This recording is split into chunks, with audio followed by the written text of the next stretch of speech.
What was going on is if somebody had been incarcerated for 9 months, there was a 92% probability that they had engaged in either voluntary or involuntary homosexual contact with some other inmate.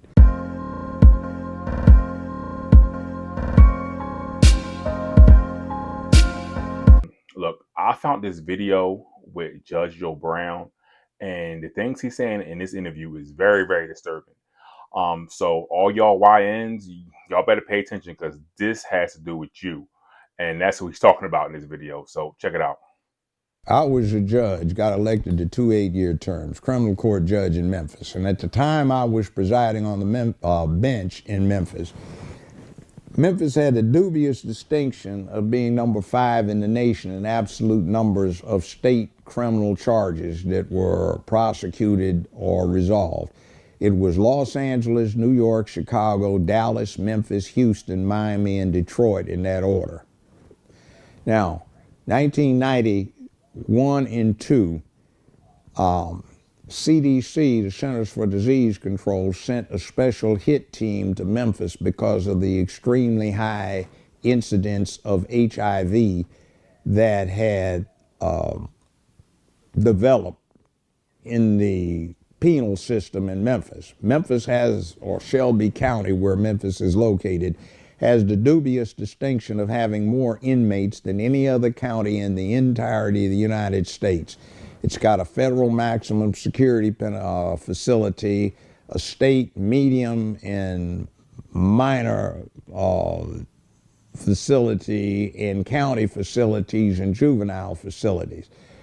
Well, I wound up being the administrative judge for the criminal court, so I was in charge of what was going on. And what came out, thanks to a sister who went astray, Catherine Bowers, now deceased, she got a legislative act passed that required that somebody 18 to 25 who was locked up, sentenced, would have to be tested for STDs upon registration in the institution and upon release. So what CDC found out was that you were having 4 to 6% going in HIV positive, and after 3 months, 90 days, you were getting somewhere around 64, 66% HIV positive. Hold on, Fire. You said it went from 4% to 60-something percent? Because what was going on is if somebody had been 4% to 64%. That is insane. So y'all want to commit these crimes? Y'all want to go to jail? Y'all want to go to prison? Y'all think prison is a joke? Y'all think it's all fun and games? Those are numbers. Those are the numbers. You can't argue the numbers. You can't fight the numbers. The numbers are the numbers, right? So you go to jail and, when you in there with those type of people, then you know what might happen to you. So let's see what else we got to say. Incarcerated for 9 months, there was a 92% probability that they had engaged in either voluntary or involuntary homosexual contact with some other inmate. The bad problem is that what was going on in, say, Memphis is in certain areas of Memphis, you had a situation where 9 out of every 11 male blacks between 18 and 29 were not just on probation or parole, but were actually incarcerated. So what wound up happening is you had 8 out of every 13 females in the same group had the problem. But what was going on is the 2 out of 11 that had already done time were out there dealing with the remaining 4 women out of that group who were not on probation or parole. Typically, women didn't get the time. They got put on probation or parole more so than the guys. So you had a massive HIV problem. And I would have every last Thursday in the month reserved for petitions to suspend remainder of sentence. where people were locked up in the county system where I still had jurisdiction. So I can remember one instance where I had like 23, 24 people applying for petition to suspend remainder of sentence on this one particular Thursday.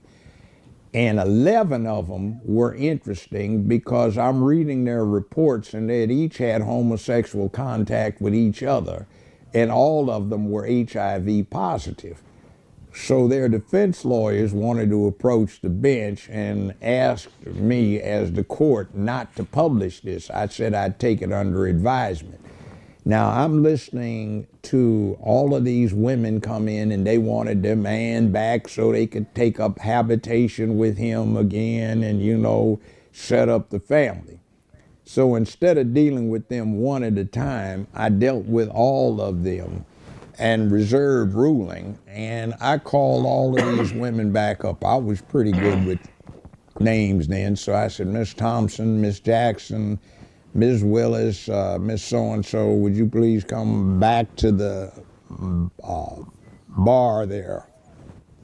Said, now each of you has indicated that you wish to take back up with the individuals you have testified in support of. Is that correct, ma'am? Ma'am? So, okay. The court has been asked not to reveal this, but the court must, in the interest of public safety, disclose to you the fact that each of these individuals that you have testified in support of is HIV positive. 4 of them have active cases of AIDS. And that means, and one of them said, oh, hell no, ma'am, please. What that means is if you have sex with them, you are dead. Stop there. Well, shit, man. That's deep. That's real deep. I mean, a lot of y'all women want to get with these Pookies and Ray Rays. Oh, I need me a thug. I need me a jail dude. Well, he telling you right there, man. When y'all go to jail and when all this stuff will happen and y'all go to prison and when y'all do all this crazy stuff y'all like to do, yeah. More than likely, when you come out there, we said, I think 9 months? 9 months? Yeah, you probably got hit by somebody or something happened to you when you go in there. If you in there longer than 9 months. Now, I know that's just Memphis. He's not, and I know the time date was a while ago. So I don't want to try to inflate things. Like, I don't know the numbers now. I didn't look up the numbers now.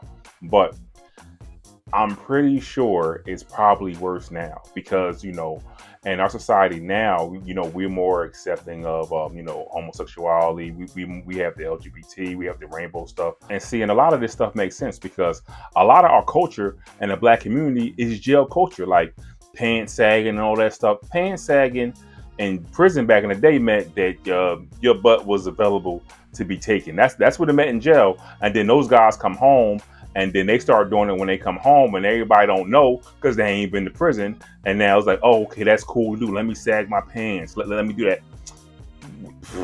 We do this stuff and don't even know what it means. For example, right? If you go to prison and, you know, oh yeah, dude in prison and all the dudes in prison with their hair braided. What you think that means if you in prison with your hair braided? Who's braiding your hair? Who you think doing that?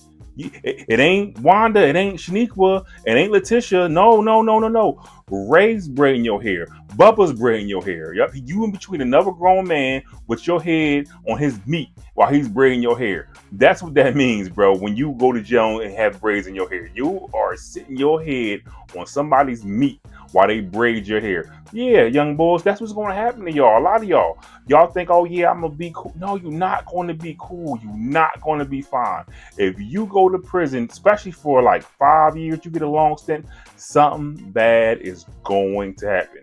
Especially if you're a young dude and you ain't no tough guy. You ain't even got your grown man body yet to be able to defend yourself properly. So if you can't defend yourself properly, you're gonna get touched. And unfortunately, that's what happens. And then that's a whole nother psychological thing you got to deal with when you get out, right? You got to figure out how to cope with all that stuff. You need a therapist. And you know, us black folks, we don't like going to therapy. We don't utilize that stuff. We don't utilize those resources because, you know, if you go to therapy, you're a punk and you ain't, you know, you ain't a man if you go to therapy. But in reality, if you went to prison, they already done took your manhood and you already been punk. So you probably just need to go to therapy to figure out the rest of your life because it's already done happened to you. So you got to figure it out.